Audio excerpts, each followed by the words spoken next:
E aí pessoal, vocês estão curiosos para saber quem são as duas testemunhas do livro de Apocalipse? Eu tenho de antemão algo a revelar para vocês já agora. O que eu vou falar aqui não vai ser algo profundo, porque demoraria muito tempo. Então eu vou tentar resumir rapidamente e lhe entregar alguns versos que vai facilitar muito o seu estudo, a sua pesquisa. Então tente ler os versos, porque não é possível entender se você não souber os textos. Eu vou tentar explicar algumas teorias e colocar aqui para vocês analisarem e ver o que é que mais faz sentido. É preciso entender também como funciona a metodologia do livro de Apocalipse. Então, se você não é inscrito nesse canal, se inscreve aqui embaixo, curte o nosso vídeo, comenta se você tem alguma dúvida, marca os seus amigos, não se esqueça de ativar o sininho para sempre seguir as notificações. E também compartilhe o nosso vídeo para que outras pessoas também possam assistir desse conteúdo. Fica ligado aí, porque nós vamos continuar esse assunto logo após a vinheta.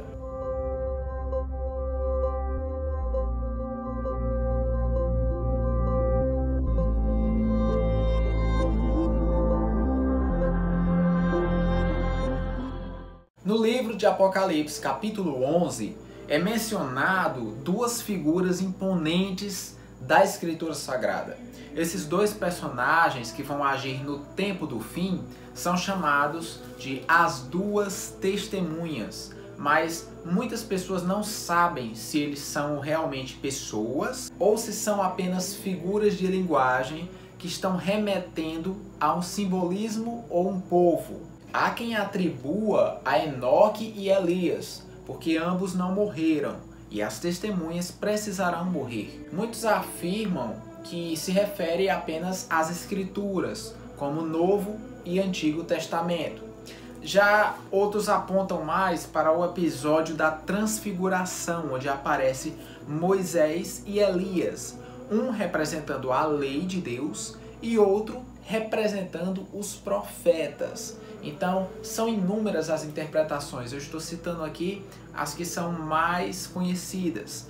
E aí você pode pensar, mas o verso que fala sobre características das testemunhas especifica atos que profetas passados fizeram, que no caso é Moisés e Elias.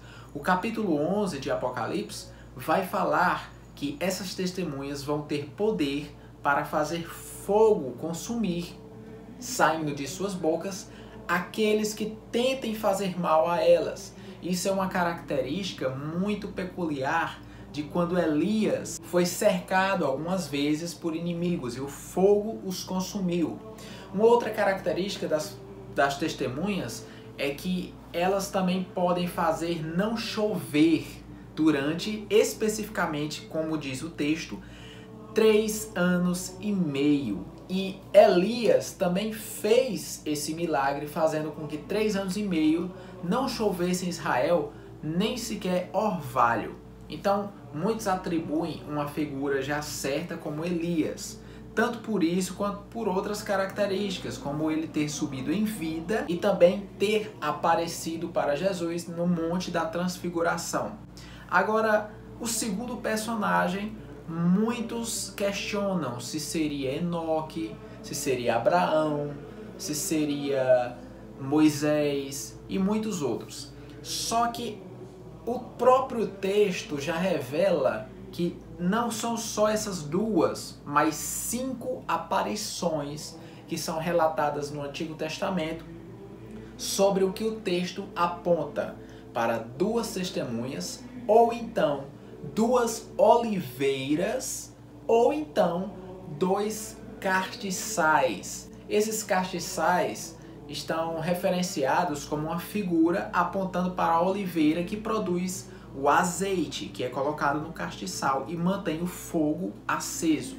Então, esse candelabro que é apresentado em forma dupla está referenciado no Antigo Testamento apontando Zorobabel e Josué, não Josué do tempo de Moisés, mas Josué, o sumo sacerdote. Você vai encontrar esses versos característicos não só falando sobre esses dois personagens, e também Moisés e Elias, mas também Jeremias é citado com características que essas duas testemunhas têm, como sair fogo da boca e consumir através da palavra aquela população que estava ali. Nós sabemos que era sentido figurado, não era literal. Você pode conferir isso no livro de Jeremias, capítulo 5, verso 14, e também no livro de Zacarias, lá pelo capítulo 4, dá uma olhada depois. Quando ele fala no início do capítulo, antes de tocar nas testemunhas, ele diz que o átrio exterior do santuário, aquele pátio lá, não seria medido. Esse fato requer uma análise. O fato de medir tem um significado de juízo, seja um juízo para condenação ou seja um juízo para galardão, para recompensa. Então, esse átrio, no momento que essas testemunhas estiverem em atividade, não sofrerá algum juízo de Deus, apenas no final. Então, eles vão ficar reservados para que essas testemunhas possam ter eles como plateia para ouvirem o que Deus tem a dizer através de suas bocas.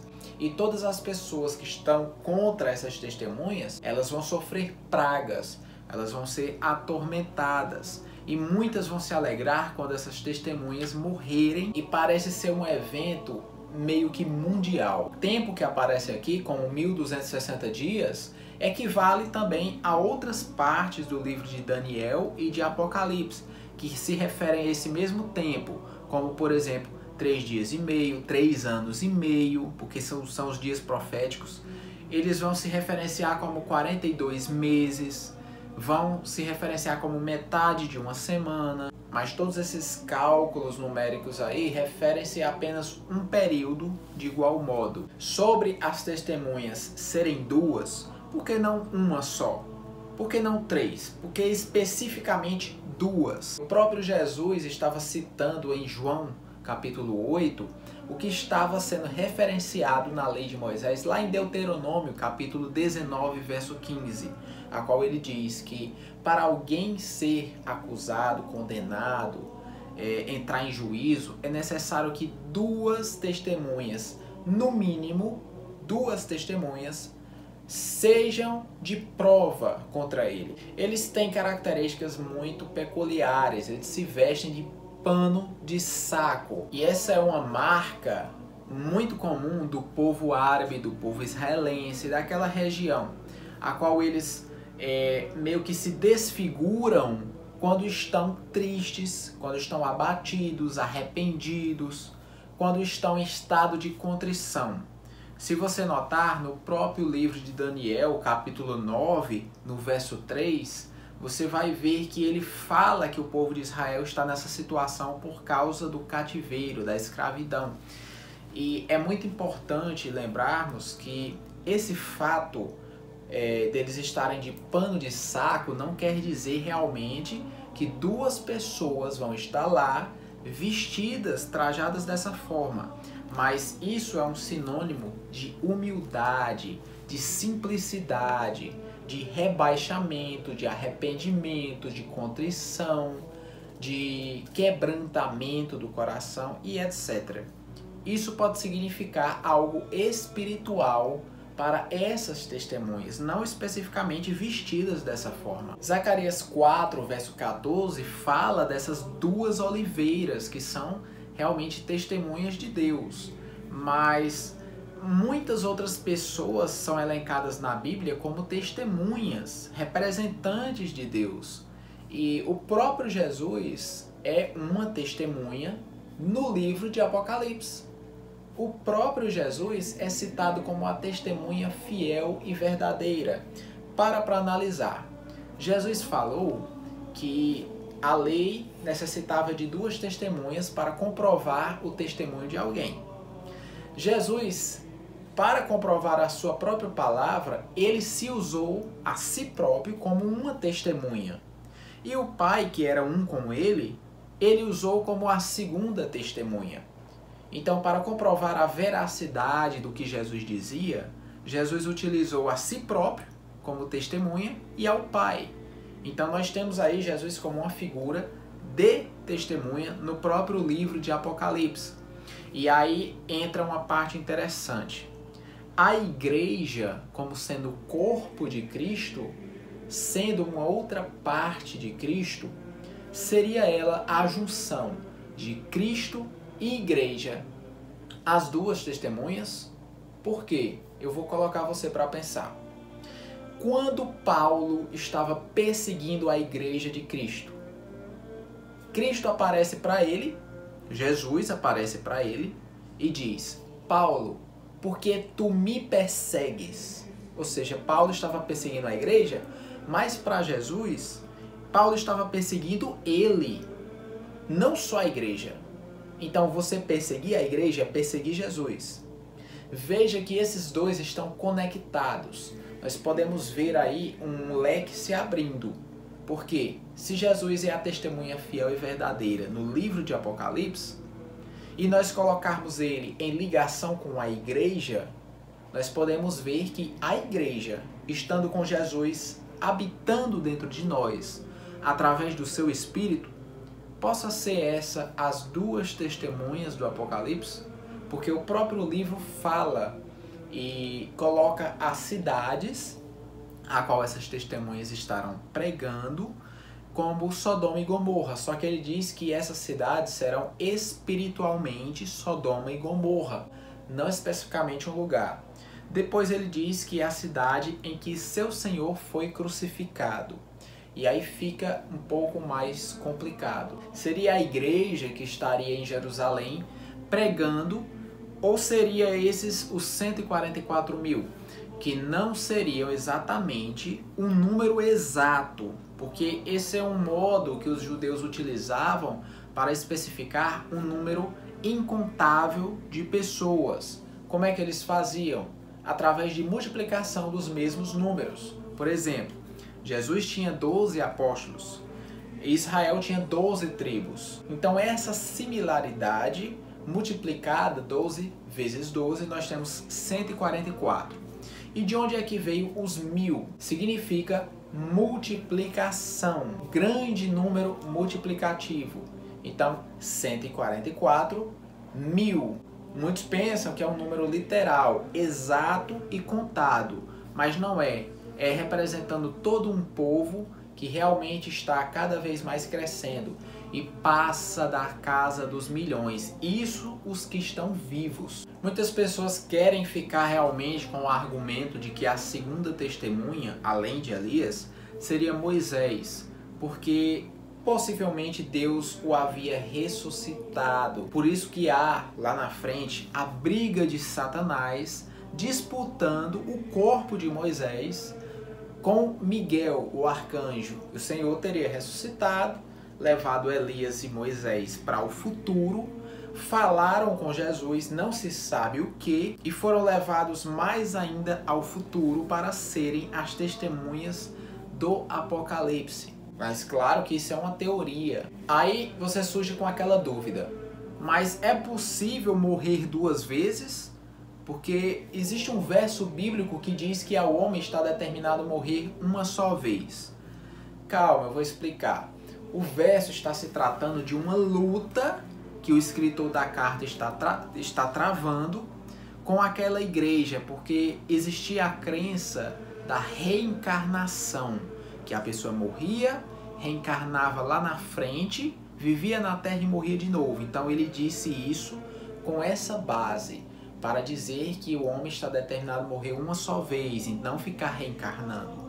Mas nós vemos exemplos na Bíblia de pessoas que morreram sim duas vezes, porque não foram ressuscitadas com o corpo glorificado. Aquela viúva que o próprio Elias ressuscitou o filho, Jesus ressuscitou várias pessoas como Lázaro, e essas pessoas não voltaram com o corpo glorificado, porque quando você volta com o corpo glorificado, você está limpo de pecados, então você já pode ir para a glória, para os céus. E nós sabemos que a Bíblia diz que Jesus é a primícia dos que dormem. Quando ele diz a primícia dos que dormem, não quer dizer o primeiro a ser ressuscitado, porque antes de Cristo muitos foram ressuscitados. Ele quer dizer que seria o primeiro a ser ressuscitado com o corpo glorificado. Antes você via Cristo andando, fazendo coisas normais, mas depois que ele ressuscita e que ele diz que é me dado todo o poder nos céus e na terra, ele ressuscita com o corpo glorificado, atravessando paredes, sumindo de um lugar e passando para outro, dizendo a Maria, justamente no momento que ressuscita, não me toques, porque eu ainda não subi para o Pai. É muito estranho, não era o mesmo corpo, é tanto que a própria Maria Madalena não reconhece Cristo de primeira, porque ele estava diferente, confundiu ele com o jardineiro. Então nós podemos ver aí que Cristo, como sendo as primícias, no sentido de ressuscitar, com o corpo glorificado. As outras ressurreições, nenhuma houve glorificação do corpo. Porque podemos acreditar que a igreja seria uma dessas testemunhas. Se você parar para anotar, o livro de Atos, capítulo 1, verso 8, diz o seguinte: mas recebereis poder ao descer sobre vós o Espírito Santo, e sereis minhas testemunhas, tanto em Jerusalém como em toda a Judeia e Samaria e até os confins da terra. Quem serão as testemunhas de Cristo? Aqueles que seguiam ele, a igreja. Se Cristo se apresenta no Apocalipse como a testemunha fiel e verdadeira, seria Cristo cabeça da igreja, o noivo da igreja, aquela ligação a qual, se você persegue a igreja, você persegue Cristo. Se você mata a igreja, você mata Cristo. O mundo se tornou uma Sodoma e Gomorra. O mundo se tornou uma Jerusalém, a qual cada dia mais mata Cristo. Tanto nas igrejas que estão sendo perseguidas mundo afora, mortalmente, como também aquelas perseguições de pressão, restrição, cortes, preconceito e muito mais. Nós sabemos que o livro de Apocalipse é um livro muito simbólico, um livro cheio de alegorias, de arquetipos. Então nós não podemos pegar qualquer coisa ali e levarmos diretamente para o lado humano, porque essa literatura apocalíptica é bem complicada de se achar algo que realmente é real no nosso mundo. Os textos antigos dizem que antes que chegue o grande dia do Senhor, que é o dia do retorno de Cristo e da destruição do mundo, seguido do julgamento final, antes desse dia surgiria o Elias que Deus enviaria para pregar ao povo. Muitos acreditam que seria João Batista, como disse Jesus, mas não apenas um personagem, e sim dois. Porque se o fim começou ali, ao término desse período, antes de chegar no fim, poderia vir um outro Elias. João Batista veio primeiro para preparar a chegada de Jesus. Então, por isso, muitos acreditam que viria outro no espírito de Elias, a qual prepararia, dessa vez, não a vinda, mas o retorno de Cristo. Esse é o tipo de profecia que nós não podemos afirmar porque não existe pista o suficientemente clara e concisa para que possamos ter firmeza nas afirmações.